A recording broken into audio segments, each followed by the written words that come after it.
అడగొచ్చా? ఏంటి చెప్పు. Republic day అంటే ఏంటి సార్? నీకు రిపబ్లిక్ డే గురించి తెలియాలంటే ముందు ఇండిపెండెన్స్ డే గురించి తెలియాలి. దాని గురించి చెప్పాలంటే నేను కాదమ్మా, మన మట్టే మాట్లాడుతుంది. మట్టి మాట్లాడటం ఏంటి సార్?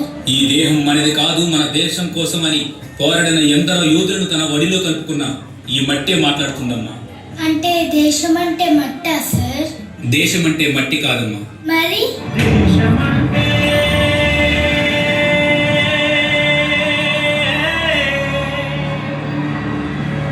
మతం కాదు, గతం కాదు, అడవి కాదు, శవ కాదు, అందరికీ గణం కాదు, క్షుద్రవేదం పాడుతున్న తీవ్రవాదం కాదు కాదు, తీవ్రజాతిగా మారుతున్న తీవ్రవాదం కాదు కాదు.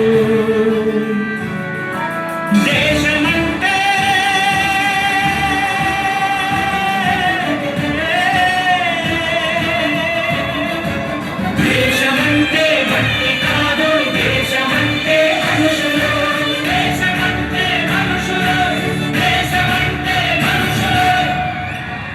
మనుషులంటే మన యోధులే కదా సార్? అవునమ్మా. అయితే వాళ్ళలో కొందరి గురించి అన్నా మాకు చెప్పండి సార్. ఎరుపంటే ఎవడికి రా భయం, అది నా భరతమాత నుదుటి సింధూరం అని ఆంగ్లేయుల గుండెలను చీల్చినది ఒకరైతే, స్వేచ్ఛ అంటే ఒకరిచ్చేది కాదు మనమే తీసుకునేది అని చెప్పి ఆంగ్లేయులను గడగడలాడించిన సింహ స్వప్నం మరొకరు.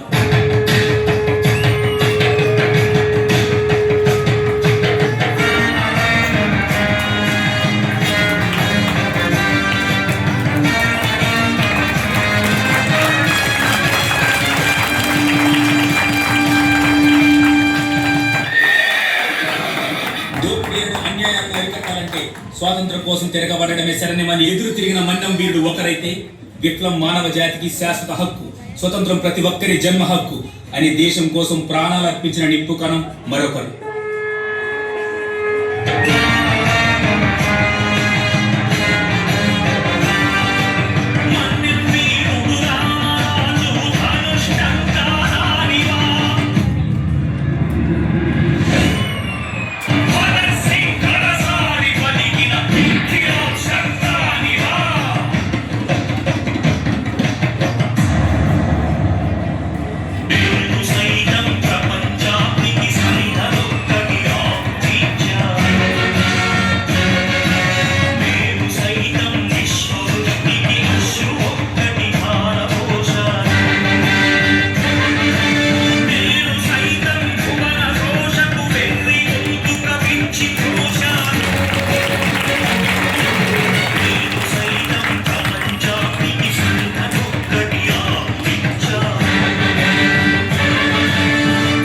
ఇలా చెప్పుకుంటూ పోతే ఒకరు కాదు, ఇద్దరు కాదు, ఎందరో మహానుభావులు వాళ్ళ ప్రాణాలు అర్పించి స్వాతంత్రం తెచ్చినా కూడా మనకంటూ సరైన రాజ్యాంగం లేక ఇబ్బంది పడుతున్న సమయంలో మన కోసం సరైన రాజ్యాంగం తీసుకొచ్చింది డాక్టర్ బిఆర్ అంబేద్కర్.